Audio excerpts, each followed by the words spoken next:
Sahabat Hikmah, jika Feby fokus dengan pelestarian lingkungan melalui pembuatan kerajinan berbahan dasar sampah plastik, beda lagi dengan yang dilakukan Mia. Warga Depok, Jawa Barat yang berkreativitas di dunia kuliner memanfaatkan si pahit pare. Ya, tidak semua orang menyukai sayuran, terlebih sayuran yang satu ini. Pare termasuk sayuran yang berbau kurang sedap, rasanya pahit dan getir di lidah. Yakin deh, anak-anak muda sekarang pasti enggan mengkonsumsi makanan berbahan pare. Prihatin dengan potensi pare, Mia lalu menyulapnya jadi kuliner kekinian berbentuk makanan dan minuman yang menggugah selera. Semuanya berbahan pare. Bukan hal mudah bagi Mia untuk bisa membuat produk berbahan baku utama pare. Apalagi pahitnya pare terkesan negatif. Jarang orang menyukainya, padahal pare termasuk sayuran yang mudah didapat dan memiliki kandungan nutrisi yang penting bagi tubuh. Cocok untuk obat gangguan pencernaan dan menurunkan kadar gula darah. Membuat keripik pare menjadi titik tolak usaha Mia dalam memasyarakatkan pare. Sayangnya itu tidak mudah. Dari sisi peralatan kami tidak memadai gitu ya. Jadi kami banyak banget dikomplain awal-awal itu Bang. Jadi ada yang keras, terus yang minyaknya banyak gitu. Terutama yang keras sih yang saya dikomplain katanya keras. Protes dari pelanggan membuat Mia lebih serius dalam membuat olahan berbahan parenya. Berkali-kali ia melakukan uji coba sampai akhirnya menemukan formula yang tepat. Produk keripik parenya jadi renyah dimakan. Rasa pahit pare yang dominan telah jauh berkurang. Tapi problem masih berlanjut. Ketika memasarkan kembali keripik parenya, orang justru merasa antipati dan membandingkan pare dengan kehidupan yang pahit. Enggak. Hidup udah pahit, nitip yang pahit-pahit. Udah. Tak ada yang mau mencoba keripik pare buatan Mia. Awal-awal tuh 1 tahun pertama itu saya lebih banyak edukasi. Ketika saya pameran, ketika saya pokoknya setiap saya menawarkan produk-produk itu kan nggak semua orang mau menerima. Perjuangan Mia mempopulerkan olahan pare seakan tanpa akhir. Tapi Mia terus berusaha. Ia yakin jika pelanggannya tahu manfaat pare, mereka dengan serta-merta akan membelinya. Tanpa kenal lelah, Mia terus mengedukasi masyarakat akan pentingnya mengkonsumsi sayuran khususnya pare. Pare tak seburuk yang mereka sangka. Gaya hidup sehat justru bisa dimulai dengan menyantap pare. Dan akhirnya, kesabaran Mia membawa keberkahan. Pelanggan mulai tertarik dengan aneka produk olahan berbahan parenya. Pare dianggap unik dan berbeda, apalagi setelah merasakan kelezatan rasanya. Pahit pare seakan menjadi manis. Ubah mindset orang dari pare itu pahit itu kan nggak mudah ya. Jadi kita selalu mengadakan edukasi, kita menjelaskan bahwa pare ini banyak manfaatnya, bahwa pare ini sebagai solusi. Kalau tidak mau makan sayuran bisa dengan makan pare. Kalau nggak suka buah dan nggak suka sayur bisa dengan sari parenya, seperti itu. Karena manfaat pare itu sekarang kan kalau diulik banyak banget kan. Sahabat Hikmah, pola pikir seseorang ditentukan pengalaman dan pengetahuannya. Suatu objek yang sama bisa dipersepsikan berbeda oleh orang yang berbeda. Memang dibutuhkan kesabaran untuk menyatukan kesamaan terhadap pola pikir orang. Dalam hadis telah dijelaskan tentang pentingnya untuk memupuk kesabaran. Karena orang yang sabar akan senantiasa dijaga Allah. Barang siapa yang berusaha menjaga diri, maka Allah menjaganya. Barang siapa yang berusaha merasa cukup, maka Allah mencukupinya. Barang siapa yang berusaha bersabar, maka Allah akan menjadikannya bisa bersabar dan tidak ada seorang pun yang dianugerahi sesuatu yang melebihi kesabaran. Hadis riwayat Bukhari. Pare kini telah menjadi sumber penghidupan bagi Mia dan keluarganya.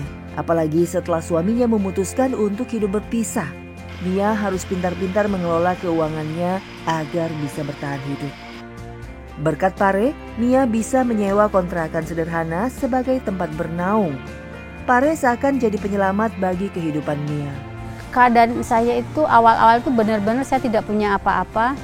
Saya karena ada satu masalah yang membuat saya harus menjadi seorang ibu yang mandiri bersama anak-anak saya bertanggung jawab terhadap keluarga saya sebagai tulang punggung keluarga. Jadi saya itu harus benar-benar bisa berpikir dengan cermat bagaimana untuk bisa secara finansial itu saya bisa berdikari. Meski hidup sederhana mengandalkan olahan produk pare, Mia mencoba membantu sesama dengan mengangkat Ayu sebagai anak asuhnya. Mia memang belum mampu membiayai Ayu agar bisa melanjutkan sekolahnya yang terputus di tengah jalan. Sebagai penggantinya, Mia mengajarkan keterampilan mengolah pare agar Ayu bisa mandiri. Saya itu punya misi sebenarnya berbisnis dan beramal. Nah, beramal itu kan bisa berbagai macam bentuknya kan, nggak semata-mata kita memberi uang ke orang itu namanya amal kan, tidak. Saya berharap dalam usaha saya ini bisa memberikan dampak sosial kepada lingkungan sekitar. Ada anak yang tidak sekolah seperti itu, jadi saya sangat membutuhkan mereka dan mereka juga mungkin butuh juga ya, kita saling membutuhkan, saling membantu seperti. Pada saat menggunakan mesin pare saya rada takut, senangnya karena bisa membantu. Orangnya baik, kalem, ramah, perhatiannya lembut sekali. Islam mengajarkan bahwa sedekah yang dilakukan seorang hamba tidak hanya sebatas pada harta. Perbuatan baik juga dianggap sebagai sedekah. Orang yang bersedekah akan mendatangkan ganjaran pahala besar, sebagaimana yang tercantum dalam Al-Quran. Sesungguhnya, orang-orang yang bersedekah, baik laki-laki maupun perempuan, meminjamkan kepada Allah dengan pinjaman yang baik. Akan dilipat gandakan balasannya bagi mereka. Dan mereka akan mendapat pahala yang mulia. Quran Surat Al-Hadid ayat 18. Selain berbelanja ke pasar, Mia mendapatkan bahan baku pare dengan menanam sendiri di pekarangan rumah kontrakan. Namun beberapa hari lalu, ia mengalami kejadian tak terduga. Tanaman parenya dipanen orang tak bertanggung jawab. Mia tak habis pikir, pare yang menjadi tumpuan hidupnya bisa-bisanya dicuri orang.